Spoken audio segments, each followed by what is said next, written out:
Gut inflammation. 5 inflammatory foods. Today, we'll discuss foods that aggravate gut inflammation and methods for easing the signs and curing the condition. Now, the signs of gut inflammation extend beyond any gas, bloating, stock poop, difficulty with digestion, or irregular bowel movements you may have previously encountered. Numerous autoimmune illnesses affect millions of people, including type 1 diabetes, Crohn's disease, ulcerative colitis, rheumatoid arthritis, psoriasis, lupus, and multiple sclerosis. These are all closely related to intestinal inflammation. When your immune system erroneously targets your body, you develop an autoimmune illness. Unbeknownst to you, 80% of your immune system resides in your stomach. Before we continue, help us make this video the record holder for likes on our channel. Your likes not only show support, but also help YouTube recognize the video's relevance, leading to a wider distribution and increased awareness. If you haven't subscribed to our channel yet, we invite you to do so and activate the notification bell to stay updated with our latest content. Additionally, please share this valuable knowledge video with your friends and family, spreading awareness and empowering others with important information. Together, we can make a difference and create a positive impact. You can also tweak things out. Although the gastrointestinal tract extends from the mouth to the back, when we talk about the gut, we mostly refer to the intestines. Since your digestive, neural, and immunological systems are tightly connected to your gut, inflammation in your gut can now have an impact on your entire body, including your immune system, brain, mental and skin health, energy levels, and general wellness. So, keeping your gut healthy and reducing intestinal inflammation are both crucial. The inflammation we're discussing right now, however, is not acute inflammation. Acute versus chronic inflammation. Acute inflammation is a reaction of your body to an injury, allergy, or illness, and it fades gone as you get better. Like when you fall off your bike and hurt your knee, or when you sneeze because of seasonal allergies. The inflammation that worries us is chronic inflammation, which occurs when your body continually reacts to a stimulus and experiences inflammation. Numerous serious chronic disorders, including diabetes, obesity, and cardiovascular disease, are mostly brought on by this chronic inflammation. Therefore, when we discuss gut inflammation, we mean that your intestines are constantly inflamed. Therefore, the next query is, how does gut inflammation occur? Inflammation in the stomach can happen in 2 different ways. What is dysbiosis? When your microbiome is out of balance, it is the first sign. Now, the bacteria, viruses, and fungi that live in your gut make up your microbiome. Either these bacteria are beneficial or hazardous. A dysbiosis, an imbalance, occurs when there are either too few or too many good guys or both, or a combination of the 2. Pathogens are the disease-causing bad guys, and they gather in groups called biofilms. Now, the pathogens overgrow and release inflammatory agents when your body lacks the beneficial bacteria or probiotics as a result of bad food choices. Additionally, these biofilms make it difficult for your intestines to absorb the vitamins and lipids that reduce inflammation. Thus, the second cause of gut inflammation is a porous or leaky intestinal epithelium, which is a single layer of cells. As a result, substantial digestive tract chemicals enter your bloodstream. As a result of your immune system marking these molecules for destruction because this is not what should be happening, a series of inflammatory events are triggered. In most cases, tight junctions regulate how permeable your gut lining is. The leakage is stopped by these seals between neighboring cells. Now, the tight junction's function is to let good nutrients flow through while keeping out bigger inflammatory particles like infections, harmful chemicals, and undigested food. But when we don't consume enough foods like bone broth and vitamin C-rich foods like citrus fruits and dark leafy greens that support collagen production, our tight junctions become porous and need to be repaired and strengthened. Or when we consume foods like gluten, to which we are sensitive and which we have trouble digesting. Additionally, the tight connections become looser as a result of the pathogens and biofilms. Let's examine the signs of a damaged gut now that you are aware of the 2 mechanisms that lead to gut inflammation. You will start to experience both gut and extraintestinal symptoms if you have gut inflammation, which weakens your digestive system. Symptoms of gut inflammation.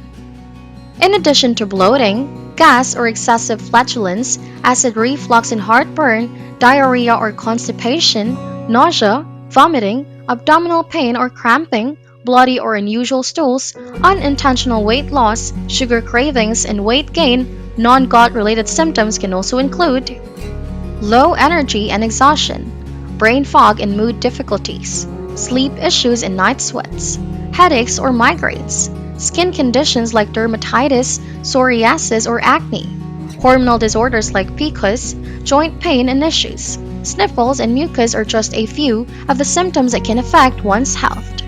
Let's now take a closer look at the 5 worst dietary components that might irritate both the gastrointestinal tract and the rest of the body. Processed sugar.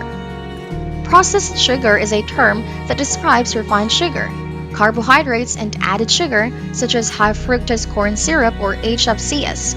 Added sugar is sugar that has been extracted from its natural source and added to foods and beverages as a sweetener to lengthen the shelf life of those items. Cytokines, which are inflammatory messengers, are released in response to processed sugars and carbohydrates.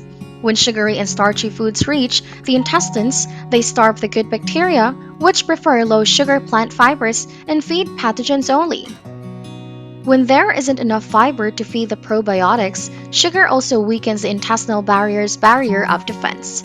Researchers observed approximately 360,000 people from various European nations who consumed a diet high in sugar and soft drinks in one study that was published in Inflammatory Bowel Diseases in 2016 and involved these patients in their studies.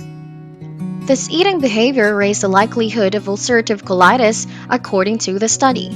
Additionally, they discovered that eating a lot of veggies helped lower the risk of developing ulcerative colitis even in individuals who consumed a lot of sugar and soft beverages. As you may already know, soft drinks use HFCS as a sweetener, as do a lot of seemingly healthy packaged foods like salad dressings, sweetened yogurt, and granola bars.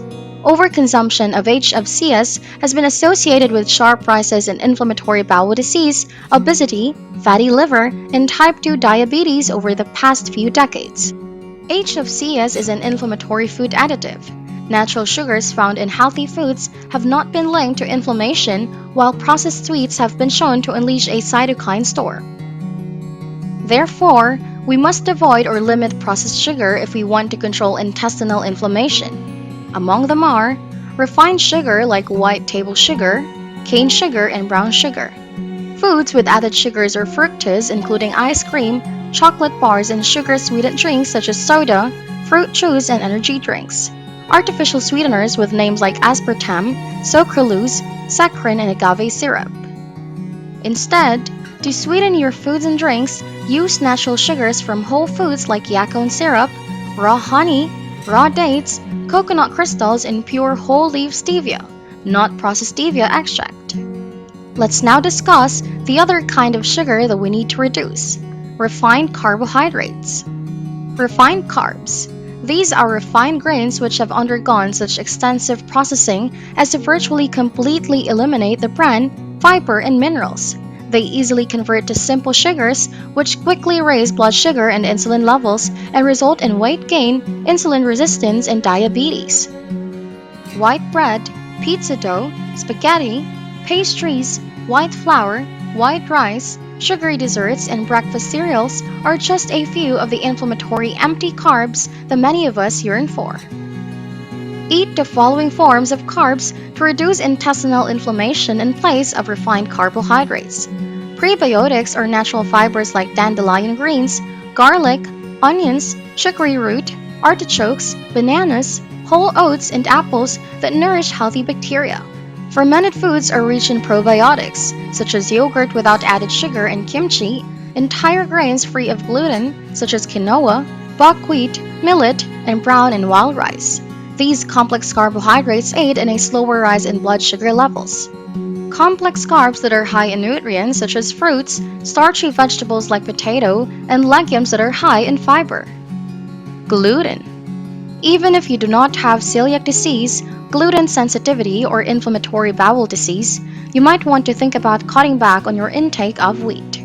This is so because the wheat protein gliadin, a component of gluten, induces the release of the zonulin protein in the intestinal barrier. The leakage of hazardous substances into the bloodstream is increased as a result of the zonulin's expansion of tight junctions.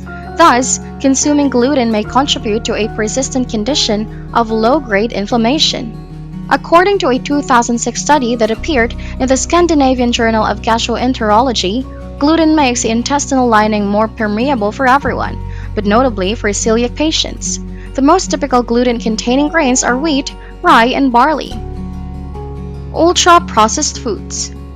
Foods that have been ultra-processed or UPF are packed with additional additives than just salt and sugar.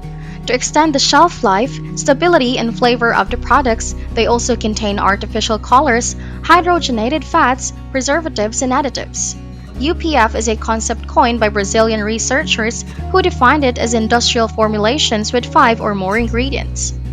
UPFs can be found in foods such as flavored potato chips, hot dogs, salami, frozen pizzas, white bread, chicken nuggets, fried chicken, French fries, soft beverages, chocolate, candy, ice cream, whipped toppings, salty snacks, baked goods, and sweetened breakfast cereals, to name a few.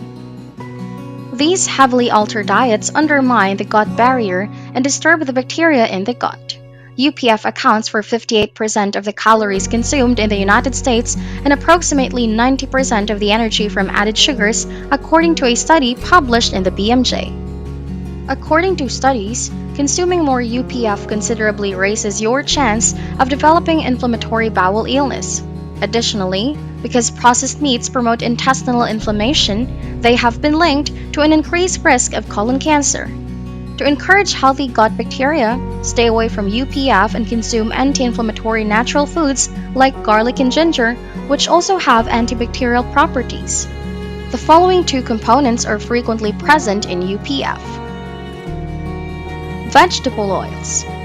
Refined seed oils, which is a more precise term for these industrial oils, are also referred to as vegetable oils.